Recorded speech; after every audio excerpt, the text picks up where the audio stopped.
Welcome to L&D in 20, your go-to resource for all things workplace learning, brought to you by Go1. I'm your host, Dan Hayward, Chief Customer Officer and industry veteran.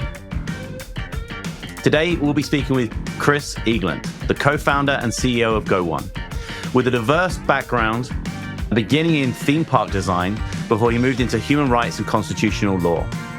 Chris has an extensive experience of the education sector from a variety of different perspectives, ranging from building an education not-for-profit in Haiti, representing Australia at UNESCO, and of course, building Go1.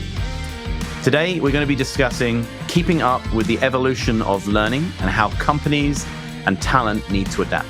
Welcome, Chris. Thanks for having me, Dan. Great to see you. Excited to see you again.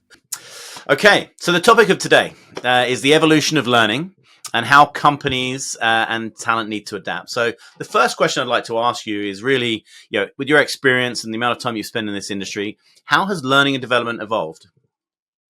Yeah, so we're in this really, I think, unique moment in history. So there's a number of trends that are coming together. We have, massive technological change with the rise of AI and other areas. You have increased generational diversity, oftentimes 4, sometimes even 5 generations now in the workplace.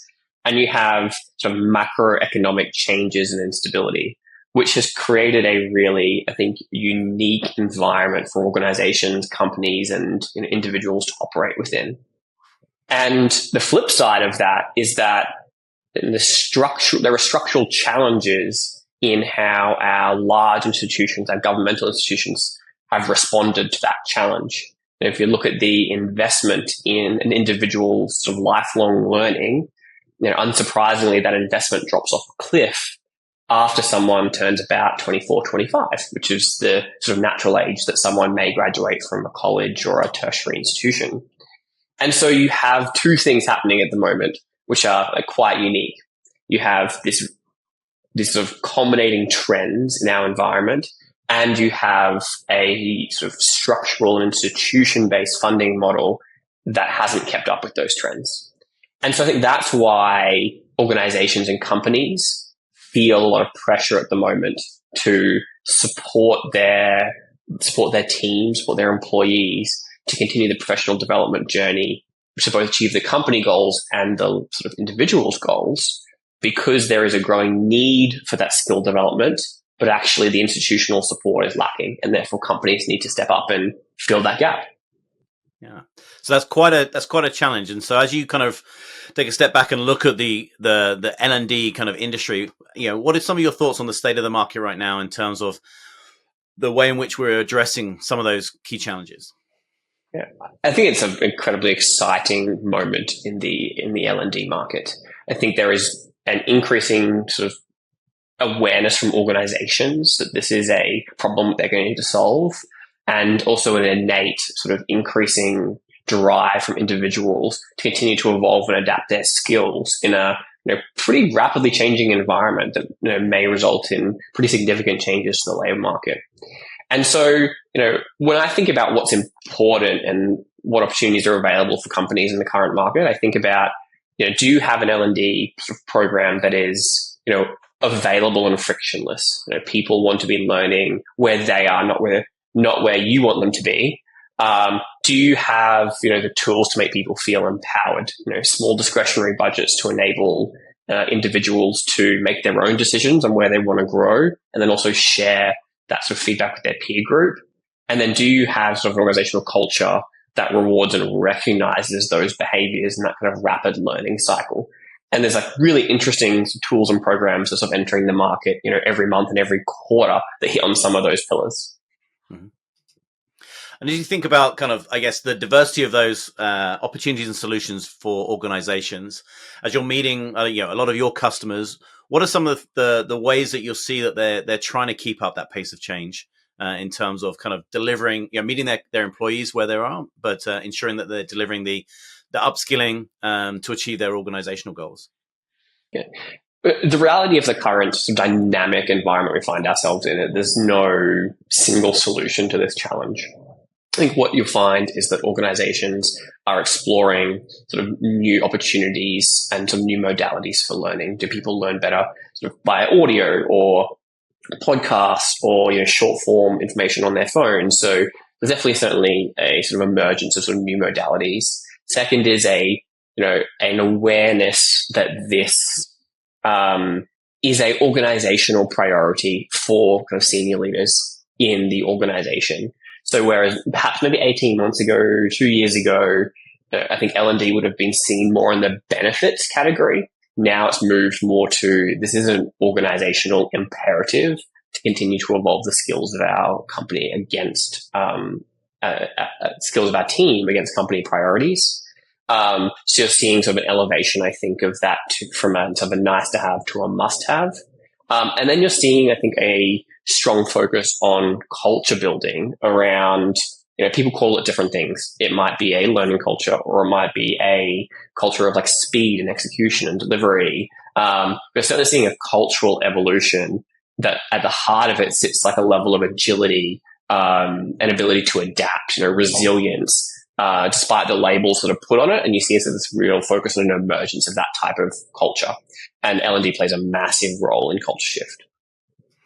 That's super interesting. I think on several of our previous podcasts, we've had conversations around learning culture. And I know that you're really passionate about creating that for your organization. So maybe you can share just some of your thoughts and maybe some of the tactics that you use with your L&D leaders to ensure that you embed that culture of learning. Yeah, absolutely happy to. This is something which I feel pretty strongly about, as you can imagine, given the Go1 journey. I think the start of any good learning culture for me is you have to move it from the kind of theoretical to the practical. There's kind of no use having, I think, a theoretical learning culture where people, may get together and even sort of book clubs and those sorts of things. I don't think they necessarily capture a strong learning culture. For me, what does a strong learning culture look like? Is it something rooted in really three things? So one is curiosity, one is velocity, and one is a high trust team. And those three things together will accelerate business outcomes. From a curiosity perspective, I think in the rapidly changing world that we're in, having people ask questions around why, the ability to absorb new information, to not stop at the end of their job role and to help solve problems that are outside of their job description is critical. From a velocity perspective, I think the best learning actually happens in the field. It happens when you sort of absorb some new information, deliver something new, and then learn from it. Action creates new information faster than any theoretical mechanism. And then the high trust team component is around the kind of required vulnerability and ability for a team to then reflect on that sort of action cycle and then learn from it quickly. And so a truly successful kind of learning culture embodies curiosity, velocity, and a high trust team. And it's all about conceptually understanding new information, applying it, and then having a high level of sort of vulnerability and trust at the end to close the cycle and learn what worked and didn't. Yeah, that's super interesting. And as you think about, embedding that within an organization, what are some of the key metrics, KPIs, or the kind of the signals that you're looking for from the workforce and from your teams that it's, that you're gaining traction, that you're moving forward? So I think there's some really practical ways in which you can bring your culture to life, and particularly a culture that continues to sort of adapt and grow and evolve as the environment around us to grows. So, at Go1, we do a number of different things as an example. So we have our learning days, of which part of that is sort of mandatory cohort-based learning based on the organization's needs. And part of that is kind of team-based, kind of optional learning based on what the team needs or the leader needs or an individual needs. And you can sort of track participation and engagement in those pieces.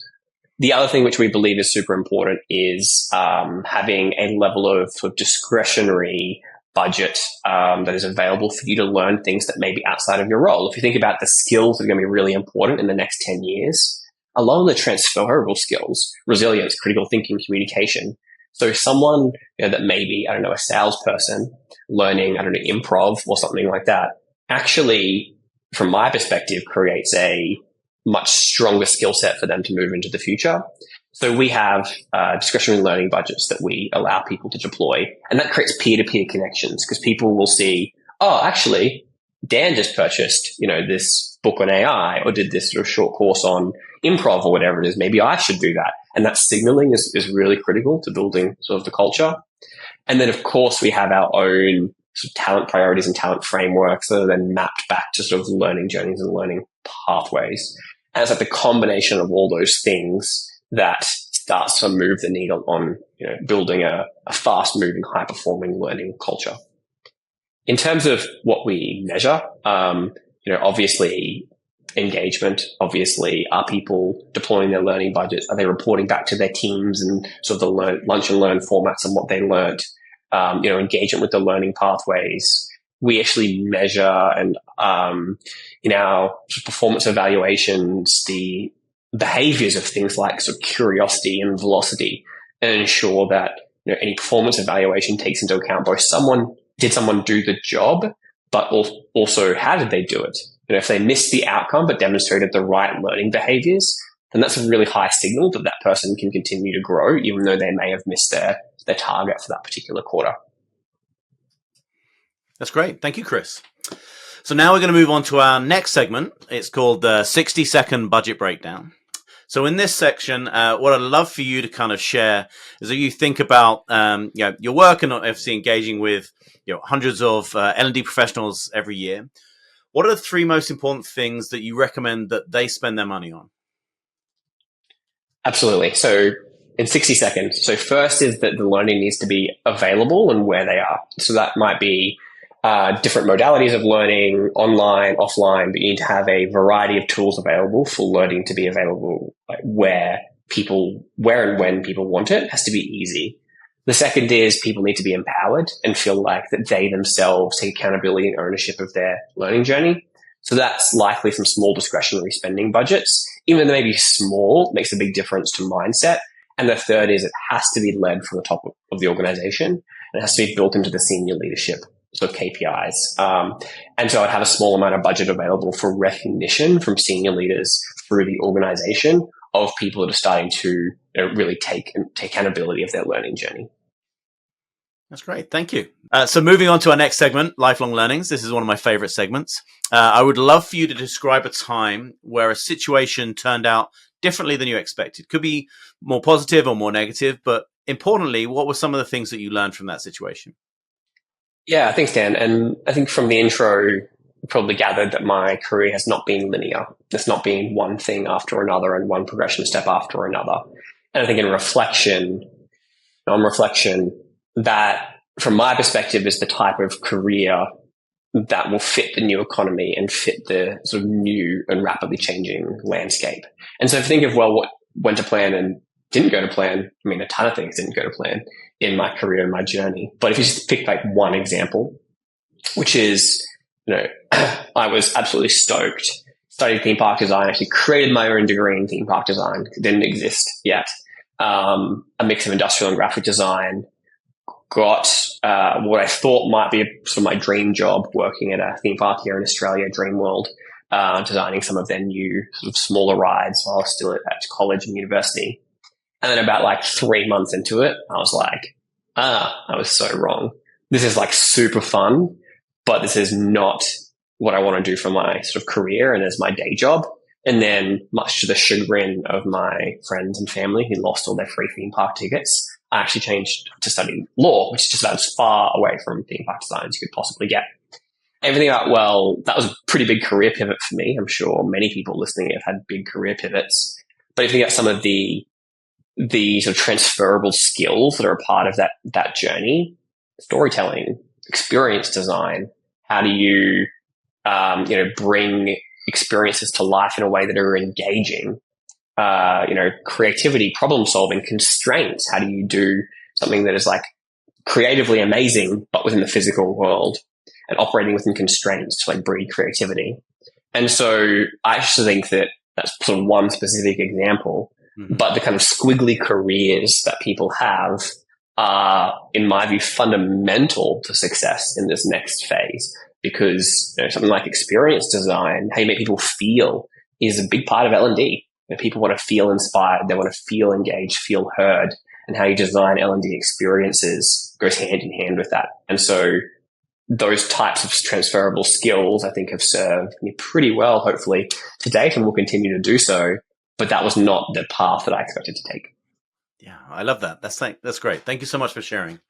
So now we're going to move on to our final segment. It's all about self-development hacks. So really interested to know kind of what's your favorite self-development hack or learning resource? Like, where do you go to personally grow? Yeah, absolutely. So personally, I'm a big listener to podcasts and a big reader of books, and then combine that with short form sort of online sort of courses to get snippets. That's kind of my learning triangle. So, podcasts while I'm on the go, audio, long form books in the evening, and then kind of short form online pieces of training where I need to sort of learn a particular skill. That's sort of me personally. For L&D generally, and I think, what do I go to when I think about how to upskill myself in sort of L&D?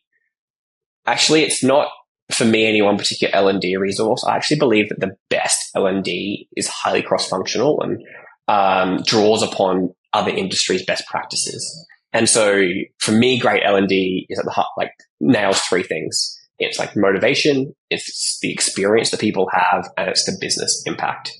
And so three resources that I love on those topics are on motivation. It's Fear Less by Pippa Grange, who is the sports psychologist for the England football team.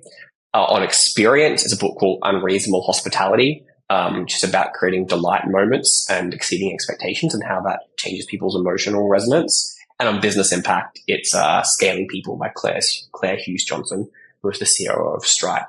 And I think great L&D hits all those three marks when it's done really well. Well, that's great, Chris. Thank you so much for coming on today's show and sharing all of your insights with us. My absolute pleasure. Thanks for having me. I'll see you soon. Thanks for tuning into the show. I'm Dan Hayward, Chief Customer Officer, and that wraps up another episode of L&D in 20. We hope you found today's discussion as engaging as we both did. Whether you're listening on the go, at your desk, we'll catch you on the next episode. And until then, keep learning. This show is brought to you by Go1, the most diverse learning content aggregator. To learn how you can empower your employees with the right content at the right time, all in one subscription, visit go1.com or click the link in the show notes. And to stay up to date on future episodes of L&D in 20, subscribe wherever you listen to podcasts.